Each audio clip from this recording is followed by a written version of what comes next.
Hello dear students, welcome to Mathroot. ഈ വീഡിയോയിൽ നമ്മൾ ഡിസ്കസ് ചെയ്യുന്നത് കാലിക്കറ്റ് യൂണിവേഴ്സിറ്റി 4-ഇയർ ഡിഗ്രി BSc മാത്സിന്റെ 4th സെമസ്റ്ററിലെ മേജർ കോഴ്സ് ആയിട്ടുള്ള ബേസിക് ലീനിയർ ആൾജിബ്രയിലെ എക്സസൈസ് പ്രോബ്ലംസ് ആണ്. Exercise 21. Let u1 equal to this, u2 equal to this. Show that set u1, u2 is an orthonormal basis for R2. നമുക്കിവിടെ u1 u2 എന്നുള്ള രണ്ട് vectors അല്ലെങ്കിൽ column matrix തന്നിട്ടുണ്ട്. ഈ set u1 u2 എന്നുള്ള set എന്താണ്? R2 എന്നുള്ള vector സ്പേസിന്റെ ഒരു ഓർത്തോ നോർമൽ ബേസിസ് ആയിരിക്കും എന്ന് പ്രൂവ് ചെയ്യാം. ഓക്കെ, സിമ്പിൾ ആയിട്ട് ഓർത്തോ നോർമലിന്റെ ഐഡിയ എന്താണ്? ഇതിലുള്ള രണ്ട് വെക്ടറിന്റെയും ലെങ്ത്തുകൾ 1 ആയിരിക്കണം. ഫസ്റ്റ് കണ്ടീഷൻ അതാണ്. ഓക്കെ, അപ്പൊ u1 എന്നുള്ള വെക്ടറിന്റെ ലെങ്ത് നമ്മൾ അതിനെ ഡിനോട്ട് ചെയ്യുക നോം u1 എന്നാണ് ഡിനോട്ട് ചെയ്യുക. ഓക്കെ, ഇതിന്റെ ലെങ്ത് u1 എന്നുള്ള വെക്ടറിന്റെ ലെങ്ത് 1 ആയിരിക്കണം. അതേപോലെ u2 എന്നുള്ള വെക്ടറിന്റെ ലെങ്ത് 1 ആയിരിക്കണം എന്ന് പറയുമ്പോൾ നോം u2 എന്തായിരിക്കണം? 1 ആയിരിക്കണം. ഓക്കെ, അതേപോലെ u1 ഡോട്ട് u2 എന്തായിരിക്കണം? 0 ആയിരിക്കണം. അതായത് u1 ന്റെ u2 ന്റെ ഡോട്ട് പ്രൊഡക്റ്റ് 0 ആയിരിക്കണം. ഓക്കെ, അപ്പൊ ഈ രണ്ട് കണ്ടീഷൻസ്, ഓക്കെ, രണ്ട് വെക്ടറിന്റെ ലെങ്ത് 1 ആയിരിക്കണം, അതുപോലെ രണ്ടിന്റെയും ഡോട്ട് പ്രൊഡക്റ്റ് 0 ആയിരിക്കണം. ഈ രണ്ട് കണ്ടീഷൻസ് സാറ്റിസ്ഫൈ ചെയ്ത് നമുക്ക് എന്ത് പറയാം?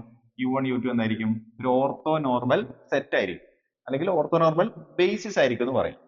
നമ്മൾ ആദ്യം എന്താ u1 ഡോട്ട് u2 0 ആണോ എന്ന് ചെക്ക് ചെയ്യാം. നോക്കൂതാ, ഇവിടെ u1 ഡോട്ട് u2 എന്തായിരിക്കും എന്ന് പറയുമ്പോൾ u1 ഡോട്ട് u2 എന്ന് പറയുമ്പോൾ കറസ്പോണ്ടിങ് എലമെന്റ്സ് മൾട്ടിപ്ലൈ ചെയ്ത് ആഡ് ചെയ്യാം. അപ്പോ -1/√5 ഇൻറ്റു 2/√5 നമുക്ക് എന്തായിരിക്കും കിട്ടുക? ഈ മേറൽ നമ്പേഴ്സ് -1 ഇൻറ്റു 2 എന്ന് പറയുമ്പോൾ -2 ഇവിടെ √5 ഇൻറ്റു √5 √5ന്റെ സ്ക്വയർ ആണ് എന്ന് പറയുമ്പോൾ 5. ഓക്കെ, പ്ലസ് നെക്സ്റ്റ് മേലുള്ള numbers 2 into 1 2 divided by √5 into √5 √5ന്റെ സ്ക്വയർ 5. ഓക്കെ, നോക്കൂ, ഇത് രണ്ടിന്റെ ഡിനോമിനേറ്റർ സെയിം ആണ്. അപ്പോൾ 5 എഴുതുക. -2 + 2 0 0/5 0. അപ്പൊ രണ്ടും കൂടെ ഡോട്ട് പ്രോഡക്റ്റ് എടുത്തു കഴിഞ്ഞാൽ u1 ഡോട്ട് u2 ന്റെ വാല്യൂ എന്തായിരിക്കും? -2/5 + 2/5 0 എന്ന് കിട്ടും. ഓക്കെ, ഇങ്ങനെയാണെങ്കിൽ രണ്ടിന്റെ ഡോട്ട് പ്രോഡക്റ്റ് 0 ആണ്, നമ്മൾ അതിനെ ഓർത്തോഗണൽ എന്നാ പറയാം. ഓക്കെ, ഇനി ഓർത്തോഗണൽ ആണെന്ന് കിട്ടി. ഇനി ഇതിനെ ഓർത്തോ നോർമൽ ആണെന്ന് കാണിക്കാൻ രണ്ടിന്റെയും ലെങ്ത് 1 ആണെന്ന് കൂടെ ചെക്ക് ചെയ്യാം. സോ u1 ന്റെയും u2 ന്റെയും ലെങ്ത് 1 ആണോ എന്ന് ചെക്ക് ചെയ്യാൻ നമ്മൾ എന്ത് ചെയ്യാം? ആദ്യം നോം u1 സ്ക്വയർ ഫൈൻഡ് ചെയ്യാം. ഈ നോം u1 സ്ക്വയർ എന്ന് നിങ്ങൾ മനസ്സിലാക്കേണ്ടത് u1 ഡോട്ട് u1 ആണ്. ഓക്കെ, അപ്പൊ u1 ഡോട്ട് u1 എടുത്ത് നമുക്ക് എന്ത് കിട്ടും? നോം u1 സ്ക്വയർ കിട്ടും. ആ സ്ക്വയർ കിട്ടിയതിന്റെ റൂട്ട് എടുത്ത് നമുക്ക് എന്ത് കിട്ടും? നോം u1 കിട്ടും. അപ്പൊ നമുക്ക് ഈ u1 ഡോട്ട് u1 എന്ന് പറഞ്ഞാൽ u1 നെ u1 നോട് തന്നെ കറസ്പോണ്ടിങ് ആയിട്ട് എലമെന്റ്സ് തമ്മിൽ മൾട്ടിപ്ലൈ ചെയ്തിട്ട് ആഡ് ചെയ്യാം. എന്ന് പറയുമ്പോൾ u1 ഇൻറ്റു u1 ചെയ്യാം, അല്ലെങ്കിൽ u1 ഡോട്ട് u1 എന്ന് പറയുമ്പോൾ -1/√5 ഇൻറ്റു -1/√5.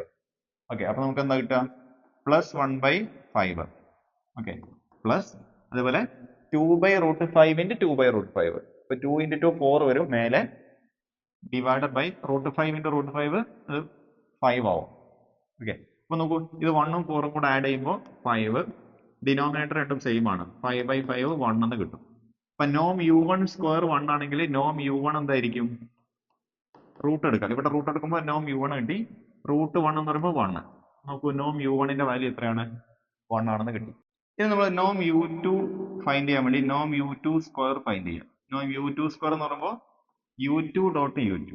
ഓക്കെ, നമുക്ക് u2 ഡോട്ട് u2 എന്ന് പറയുമ്പോൾ u2 ന് u2 നോട് തന്നെ ഡോട്ട് പ്രൊഡക്റ്റ് എടുക്കാം. എന്ന് പറയുമ്പോൾ 2/√5 ഇൻറ്റു 2/√5 എന്ന് പറയുമ്പോൾ 4/5.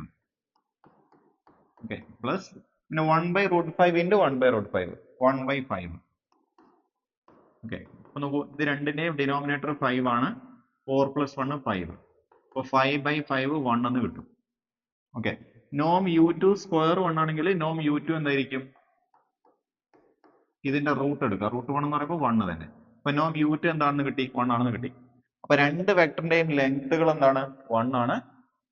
രണ്ടിന്റെയും ഡോട്ട് പ്രോഡക്റ്റ് എന്താണ്? 0 ആണ്. അപ്പൊ നമുക്ക് എന്ത് പറയാം? ഈ u1 u2 എന്നുള്ള സെറ്റ് എന്താണ്? ഒരു ഓർത്തോ നോർമൽ സെറ്റ് ആണെന്ന് പറയാം. ഇനി നിങ്ങൾ മനസ്സിലാക്കേണ്ടത് ഓർത്തോ നോർമൽ സെറ്റപ്പ് എന്തായിരിക്കും? ഒരു ബേസിസ് ഫോം ചെയ്യും. അപ്പൊ ഇവിടെ നമുക്ക് കിട്ടിയ u1 u2 എന്താണ്? ഒരു ഓർത്തോ നോർമൽ സെറ്റ് ആയതുകൊണ്ട് അതെന്തായിരിക്കും? ഒരു ബേസിസും ആയിരിക്കും. എന്ന് പറയുമ്പോൾ ഈ u1 u2 എന്തായിരിക്കും? ലീനിയർലി ഇൻഡിപെൻഡന്റും ആയിരിക്കും. അതിന് സിമ്പിൾ ആയിട്ടുള്ള മറ്റൊരു മീനിങ് ഇതാണ്. u1 നെ ഏതെങ്കിലും ഒരു നമ്പർ കൊണ്ട് മൾട്ടിപ്ലൈ ചെയ്താൽ നമുക്ക് u2 കിട്ടില്ല. അതേപോലെ u2 നെ ഏതെങ്കിലും ഒരു നമ്പർ കൊണ്ട് മൾട്ടിപ്ലൈ ചെയ്താൽ u1 കിട്ടില്ല. അപ്പോൾ രണ്ട് വെക്ടേഴ്സ് u1 u2 ലീനിയർലി ഇൻഡിപെൻഡന്റും ആണ്. അപ്പൊ സിമ്പിൾ ആയിട്ട് നമുക്ക് എന്ത് പറയാം? u1 u2 എന്നുള്ള സെറ്റ് എന്താണ്? ഒരു ഓർത്തോ നോർമൽ ബേസിസ് ആയിരിക്കും. ആരുടെ? R2ന്റെ. കാരണം R2ന്റെ ബേസിസ് ആവാനുള്ള കാരണം ഇതിലെ എലമെന്റ്സ് 2 ടപ്പിൾസ് ആണ്. First element, second element. അതുപോലെ ഫസ്റ്റ് എലമെന്റ്, സെക്കൻഡ് എലമെന്റ്. അപ്പൊ ഇത് രണ്ടും എന്തായിരിക്കും? U1 U2 എന്നുള്ളത് എന്തായിരിക്കും? R2ന്റെ ഒരു ഓർത്തോ നോർമൽ ബേസിസ് ആയിരിക്കും.